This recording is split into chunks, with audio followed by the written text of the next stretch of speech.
Breaking boundaries, the moment that changed everything.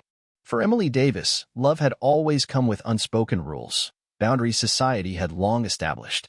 To her, love was meant to be simple, predictable, and, whether she admitted it or not, confined within certain lines.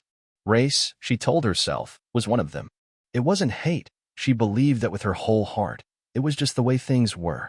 But life doesn't care about the rules we set for it. This is the story of how everything Emily believed was shattered in a single moment, how walls built over years of subtle prejudice came crashing down in an instant. It was a cold, crisp February evening, the kind that painted the city streets in a soft silver glow under the streetlights. Valentine's Day buzzed through the air. Couples strolled hand in hand, laughter and whispered promises filling the chilly night. Red roses poked out of shopping bags, heart-shaped balloons bobbed above heads, and every cafe seemed filled with warmth and love. But Emily Davis sat in the corner booth of her favorite cafe, completely unaffected by it all. The cafe was cozy, its windows fogged from the contrast between the biting cold outside and the welcoming warmth inside. The rich aroma of freshly brewed coffee hung in the air, mixed with the sweetness of pastries, while soft jazz trickled from the overhead speakers.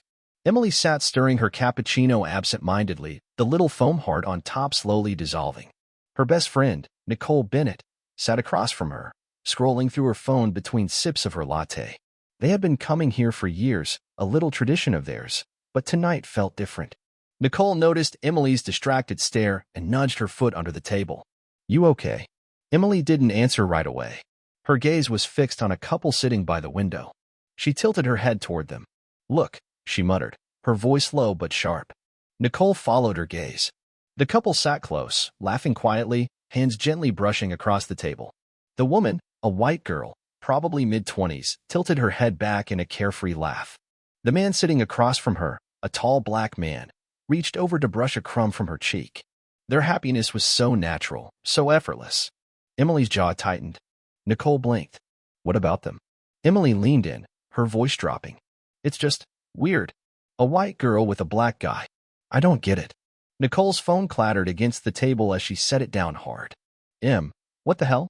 "What?" Emily scoffed, stirring her coffee more aggressively. Nicole stared at her, incredulous. "It's 2025. You can't be serious."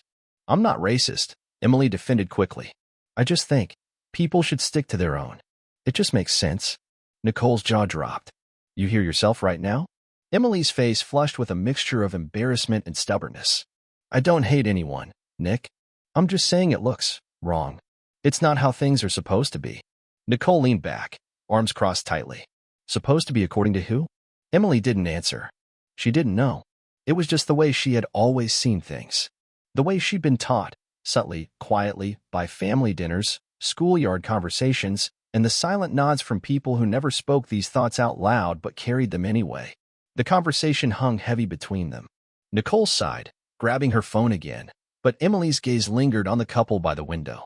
She noticed the way the man gently tucked a loose strand of hair behind the woman's ear. The ease, the happiness. And then, as if sensing her stare, the man's eyes lifted and locked with Emily's. It was the briefest second, but something in that moment made her heart skip, though she'd never admit it. His name was Marcus Reed. She didn't know that yet, but soon he would change everything. The cafe doors swung open, sending a gust of cold February air rushing inside. A few heads turned, Emily's included. Another man walked in tall, broad-shouldered, his deep brown eyes scanning the room with ease. He wore a charcoal peacoat and black scarf, snowflakes clinging to the fabric. There was a quiet confidence about him, not the kind that demands attention, but the kind that naturally earns it. Emily's stomach twisted, though she couldn't explain why. Nicole glanced up, then smirked. "Well, hello." Emily rolled her eyes. Seriously. But her gaze followed him anyway as he moved toward the counter. The barista grinned when she saw him. "Hey, Marcus." "Usual." "Of course," he replied, flashing a smile. "Great," Nicole whispered, elbowing Emily. "You're totally staring." "I'm not." "You totally are." Emily scowled, gripping her cup tighter. "I don't get it. Why does everyone act like?" She trailed off, frustration building without an outlet. And as fate would have it, when Marcus picked up his drink, it was right next to their table. She tried not to make eye contact, but of course, he noticed. "Excuse me," he said politely, reaching for his cup. Emily barely glanced at him. "Yeah, whatever." Marcus paused, then smiled slightly calm, unaffected. Have a good one. And just like that, he walked away. Nicole nearly spit out her latte. Did you seriously just drop it? Emily snapped. But the truth was, her heart was racing. She didn't know why. The universe, however, wasn't done with her yet. She saw him again. Then again. First at the grocery store, then at the gym, even the library. At first, she told herself it was coincidence. Just a big city with small circles. But the more it happened, the more it felt intentional. At the grocery store, she was reaching for the last bag of her favorite coffee when a familiar voice broke through the aisle. Don't worry, I wasn't going for that one. She turned, and there he was. Marcus. Her fingers froze around the bag. You again, she muttered, half under her breath. Seems that way. His tone was easy, not the least bit phased. Emily tried to brush him off, but there was no ignoring the patience in his smile. No sarcasm. No arrogance. Just kindness. And that unsettled her more than anything else. She clutched the coffee and walked away without another word. But as she left the aisle, she glanced back, just once, to see him still there, casually flipping through a cereal box, not a care in the world. It wasn't a big moment, but it stuck with her. Then came the night that truly cracked the walls she had so carefully built. Emily was waiting alone at the bus stop, late into a freezing February night.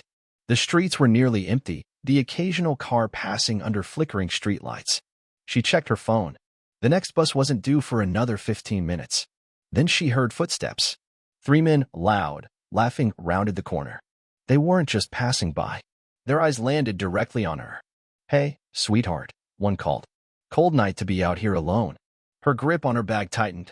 Come on, don't be shy, another jeered, stepping closer. Her heart raced. She backed toward the bench, calculating whether to call for help or run. And then, before she could decide, another voice, calm and steady, cut through the tension.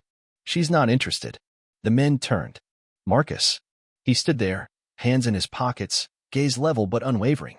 The largest of the 3 men stepped forward. And who the hell are you? Someone telling you to walk away. No threat in his voice, just certainty. The men exchanged glances, muttering curses before finally backing off. Not worth it. One spat as they left. Emily's shoulders sagged with relief. Her hands were still trembling. You okay? Marcus asked, stepping closer but keeping a respectful distance. Yeah, I think so. But the knot in her chest wasn't from fear anymore. It was shame. Shame that this was the same man she'd dismissed, written off, thought less of, and he had stepped in when she needed help. She opened her mouth to say something, an apology, maybe, but he smiled gently. Don't mention it. And then he walked away. Weeks later, they sat across from each other in the same cafe where it all began. Emily had texted him, awkward, hesitant, but genuine, asking if they could talk. She expected him to say no. But here they were. The coffee between them was barely touched. Her heart pounded harder than it had the night at the bus stop. I'm sorry, she blurted finally. Marcus didn't look surprised. I used to believe things that. I don't anymore, she added. He stirred his coffee, then set the spoon down. We all have beliefs we didn't choose. The hard part is questioning them. Emily bit her lip. I thought people didn't change. People can, he replied. If they want to. There was no anger in his voice. No bitterness. Just truth. Emily felt tears prick the corners of her eyes, but she blinked them away. Thank you, she whispered. He smiled.